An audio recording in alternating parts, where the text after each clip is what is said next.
Good morning students. Class 11th में kingdom protista चल रहा था हम लोग का। पिछले वाले पार्ट में हम लोग जो है जो इसके होलोफिटिक थे उस होलोफिटिक को समाप्त कर देने, फोटोसिंथेटिक वाले जो प्रोटिस्ट थे उनको जो है पढ़ करके समाप्त किया गया। आज जो दूसरा टॉपिक हम लोग का किंगडम प्रोटिस्टा में दूसरा वह स्लाइम मोल्ड। स्लाइम मोल्ड, देखिए स्लाइम मोल्ड्स की बात किया जाए इसको हम लोग कहते हैं कवक सम।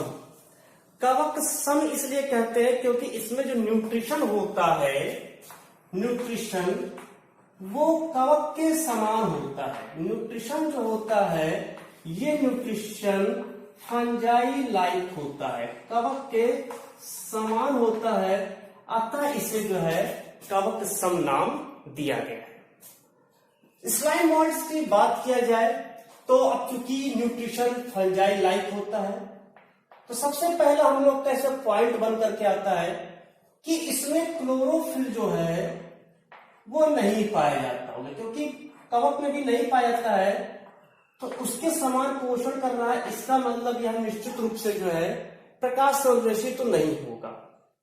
तो ये इसमें क्लोरोफिल जो होता है वो एब्सेंट होता है। तो क्लोरोफिल एब्सेंट होने के कारण क्या होता है, जो इसका न्यूट्रिशन होता है वो फंजाई लाइक इग्निस कह सकते हैं। इसका जो न्यूट्रिशन होता है वो सैप्रोफाइट होता है। न्यूट्रिशन मेनली क्या होता है, ये सैप्रोफाइट न्यूट्रिशन इसमें जो है होता है। अगर हम बात करें शरीर की तो यूनिसेलुलर, जैसा कि प्रोटिस्ट का एक लक्षण होता है यूनिसेलुलर और यूकैरियोट्स होता है। यूनिसेलुलर एंड यूकैरियोट्स नेचर का होता है। अगर हम इसके अगले पार्ट की बात करें तो सबसे इंपॉर्टेंट तो ध्यान रहे, इसका सोमैटिक सेल होता है जो इसकी दैहिक कोशिका होती है। इस सोमैटिक सेल में सेल वॉल जो होता है वो एब्सेंट होता है, सेल वॉल एब्सेंट होता है। लेकिन अगर हम इसके जो है रिप्रोडक्टिव सेल की बात करें, रिप्रोडक्टिव सेल की अगर हम लोग बात करें तो रिप्रोडक्टिव सेल पर जो है सेल वॉल जो होता है वो प्रेजेंट होता है। कोशिका भित्ति जो होती है उसमें पाई जाती है। सबसे इंपॉर्टेंट इसको याद रखना कि इसकी दैहिक कोशिकाओं में कोशिका भित्ति नहीं पाई जाती, लेकिन इसकी जो जनन कोशिकाएं होती हैं उन जनन कोशिकाओं में कोशिका भित्ति पाई जाती है। शरीर की बात करें तो जो स्लाइम मोल्ड होते हैं, स्लाइम मोल्ड की बात करें तो यह दो प्रकार के जो लक्षण प्रदर्शित करता है। ये जो होते हैं ये सेलुलर होते हैं, इट इज एसेलुलर या सेलुलर दोनों फॉर्म होते हैं। एसेलुलर का मतलब क्या होता है कि इसके शरीर होता है सेलुलर है। अगर वो स्लाइम मोल्ड जिसका शरीर है वो केवल जो है न्यूक्लियस एंड साइटोप्लाज्म से घिरा हुआ हो, साइटोप्लाज्म से घिरा हुआ बना होता है तो वो अकोशिकीय होता है। और अगर जो है सेलुलर फॉर्म में भी होते हैं। इसके अलावा अगर जो न्यूक्लियस जो है वो डेवलप है और न्यूक्लियस के साथ में ये यूनिसेलुलर है, यूनिसेलुलर एंड एक और ध्यान देना यहाँ पर यूनिन्यूक्लियर, मतलब केंद्रक भी एक ही हो और इसके अलावा इसमें जो है हैप्लॉइड फॉर्म में प्रेजेंट हो ये न्यूक्लियस, तो इसका मतलब यह जो है कोशिकीय स्तर का रहता है। जो एसेलुलर लेवल का होता है इसको हम लोग कहते हैं प्लाज्मोडिया। इसको एक नाम दिया गया है प्लाज्मोडिया। ये ध्यान रहे प्लाज्मोडिया मैं शब्द बोल रहा हूं, प्लाज्मोडियम नहीं। प्लाज्मोडियम वो दूसरा है, वो प्रोटोजोन्स में आता है। ये प्लाज्मोडिया एक शब्द है जो एसेलुलर जो है स्लाइम मोल्ड्स के लिए यूज किया गया है। तो इस तरह से ये इसके जो कुछ जो है फीचर्स होते हैं और बाकी जितने भी इसमें जो है लक्षण होते हैं वो पूरी तरह से लगभग जो है वो कवक के समान होते हैं। तो ये दूसरा टॉपिक था स्लाइम मोल्ड। तीसरा हम लोग पढ़ते हैं जो है होलोजोइक। होलोजोइक इसको कहा जाता है प्रोटोजोआ। प्रोटोजोआ, देखिए जो प्रोटोजोआ होता है इसकी बात अगर किया जाए तो प्रोटोजोआ जो शब्द है ये दो शब्दों से मिलकर के बना है। प्रोटो मीन्स होता है very first, very first, plus zoon means होता है, तो जून मीन्स होता है एनिमल। मतलब यहां पर कहा गया कि ऐसा सबसे पहला जब पृथ्वी पर डेवलपमेंट होना शुरू हुआ, इवोल्यूशन हुआ, उस इवोल्यूशन के समय सबसे पहले अगर कोई जो है जीव उत्पन्न हुआ जिसमें यूकैरियोट्स और यूनिसेलुलर था। सबसे पहले यूकैरियोटिक अगर कोई जीव उत्पन्न हुआ, जंतु उत्पन्न हुआ, तो वो जो था वो प्रोटोजोआ है। इसी को सबसे पहला जंतु माना गया, फर्स्ट जंतु, प्रथम जंतु की श्रेणी में इसको रखते हैं। जो प्रोटोजोआ है इसके विषय में सबसे पहले गोल्डफस्ट ने बताया। प्रोटोजोआ जो है, इस प्रोटोजोआ की जो खोज है वो गोल्डफस्ट ने जो है किया। प्रोटोजोआ मीन्स प्रथम जंतु। अगर इसके लक्षण की बात करें तो इसका लक्षण वही सेम जो है प्रोटिस्टा के समान होता है। यूनिसेलुलर यूकैरियोट्स नेचर का ये होता है। इसके अलावा ऑस्मोरेगुलेशन कॉन्ट्रैक्टाइल वैक्यूल्स के द्वारा, जिसके हम लोग पिछले पार्ट में पढ़ चुके हैं प्रोटिस्टा वाले में।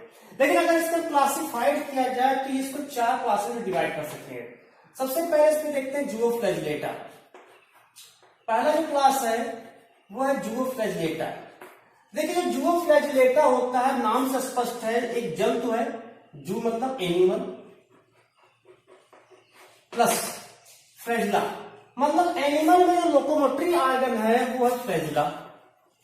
एनिमल में जो लोकोमोटरी ऑर्गन है वो है फ्लैजिला, यानी कि कशाविका के द्वारा, जंतु में कशाविका उपस्थित है और कशाविका का मेन जो काम होता है वो होता है लोकोमोशन। कशाविका का मुख्य जो कार्य होता है वो होता है लोकोमोशन। लोकोमोशन मतलब गमन करना। तो यहां पर जो है जो जंतु है उस जंतु के पास फ्लैजिला प्रेजेंट है, कशाविका प्रेजेंट है। उस कशाविका के द्वारा ये गमन करता है। कशाविका की संख्या 1 या 2 हो सकती है।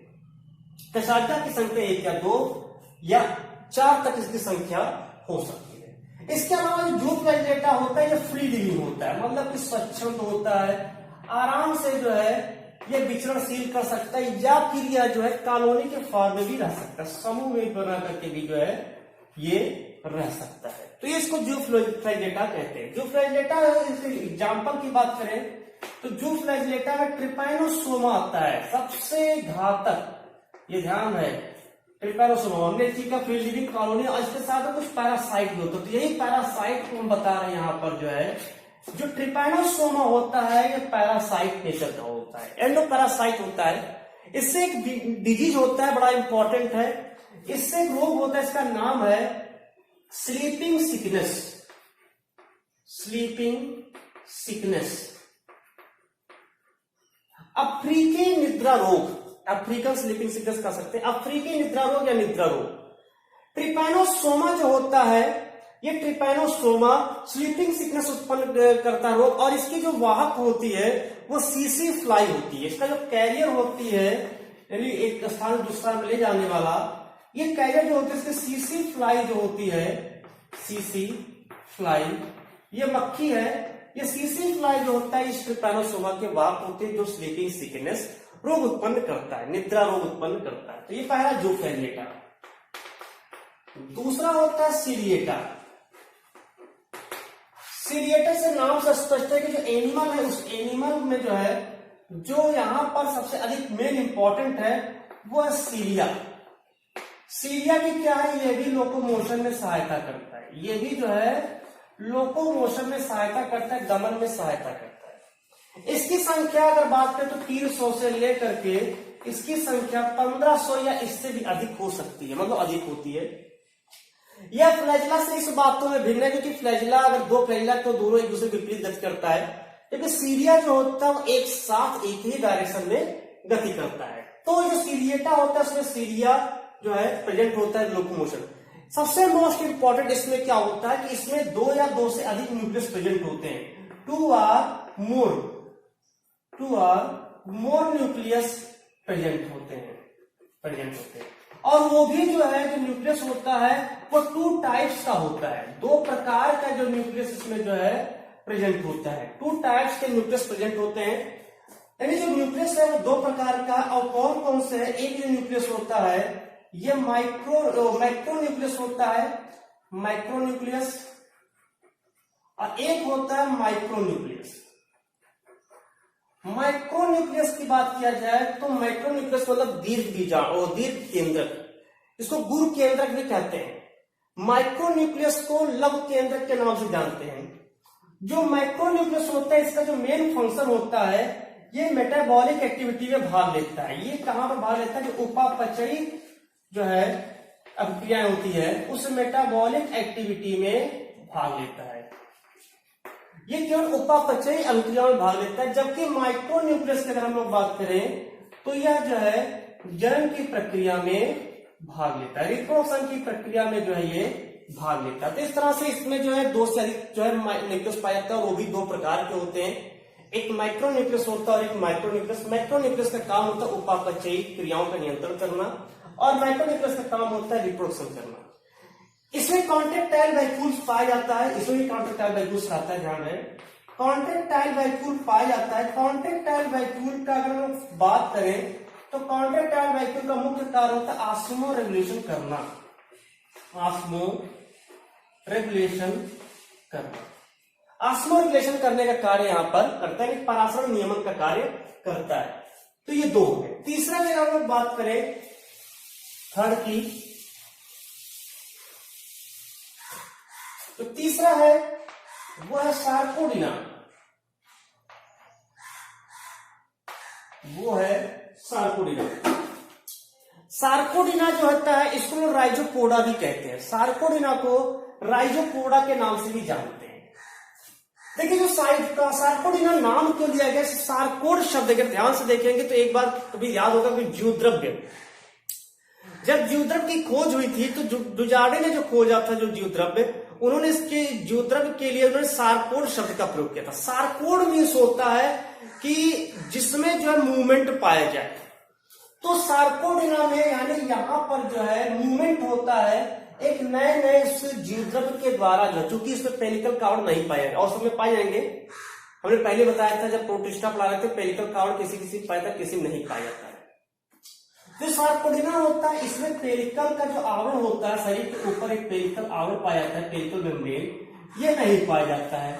तो पेलिकल मेम्ब्रेन जब एब्सेंट होता है तो इससे क्या होता है कि इसके जो प्रोटोप्लाज्म होता है, इसका जो प्रोटोप्लाज्म होता है वो काफी लचीला हो जाता है, वो इलास्टिक फॉर्म में हो जाता है।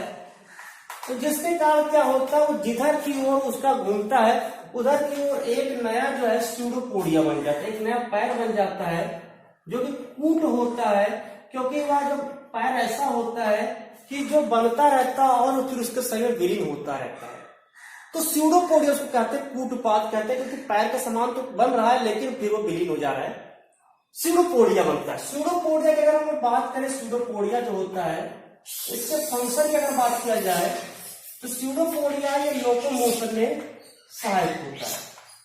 इसका जो मेन फंक्शन होता है वो है लोकोमोशन में, यानी कि गमन में सहायक होता है, बनता रहता है और समाप्त होता रहता है। इसका एग्जाम्पल मैंने नहीं बताया शायद, सीरियटा का एग्जाम्पल जाने पैरामीशियम, पैरामीशियम। तो जो सार्कोडिना होता है इसके एग्जाम्पल की हम लोग बात करें तो इसका एग्जाम्पल होता है अमीबा। इसमें भी कॉन्ट्रेक्टाइल वैक्यूल्स पाया जाता है, कॉन्ट्रेक्टाइल वैक्यूल्स प्रेजेंट होता है, सबसे इंपॉर्टेंट होता है कॉन्ट्रेक्टाइल वैक्यूल्स, उसमें जो है प्रेजेंट होता है। ठीक है, एग्जाम्पल की हम बात करें तो इसमें आता है अमीबा। जो अमीबा होता है वो सार्कोडिना में रखा गया तीसरे क्लास। चौथे क्लास की बात करें तो उसको नाम दिया गया स्पोरोजोआ, स्पोरोजोआ। देखिए यहां पर स्पोरोजोआ शब्द का यूज किया गया है, मीन्स यहां पर जो जंतु होगा उस जंतु में स्पोरोजेनेसिस की प्रक्रिया होगी, जंतु में स्पोरोजेनेसिस की प्रक्रिया होगी, मतलब यहां पर बीजाणु जनन की प्रक्रिया होती है, यानी बीजाणु बनता है।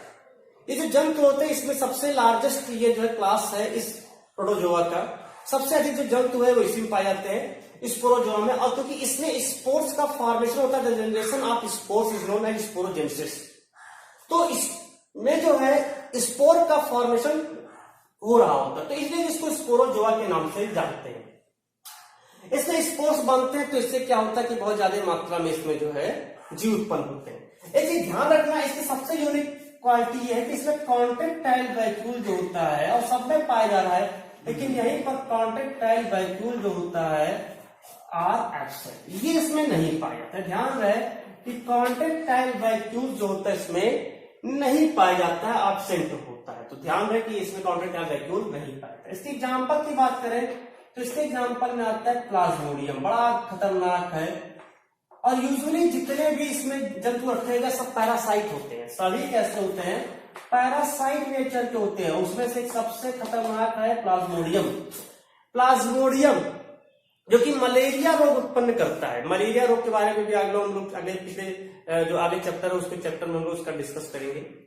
प्लाज्मोडियम जो होता है, प्लाज्मोडियम की कई प्रजातियां होती है, ठीक है। प्लाज्मोडियम वाइवेक्स है, प्लाज्मोडियम ओवेल है, प्लाज्मोडियम मैलेरी है। तो ये जो प्लाज्मोडियम होता है ये मलेरिया रोग उत्पन्न करता है, पैरासाइट नेचर का होता है, मनुष्यों में पैरासाइट होता है। तो वो स्पोरोजोआ, क्योंकि ये प्लाज्मोडियम जो होता है स्पोर्स को रिलीज करता है और इसी स्पोर्स के द्वारा ही जो है इन्फेक्शन होता है।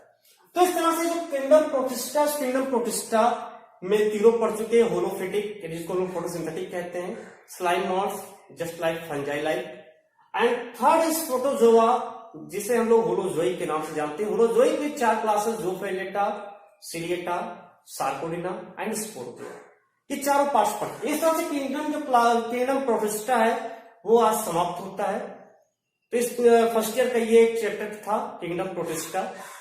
इस तरह से जो किंगडम मोनेरा, किंगडम प्रोटिस्टा, 2 चीजें यहाँ पर समाप्त हो गई हैं।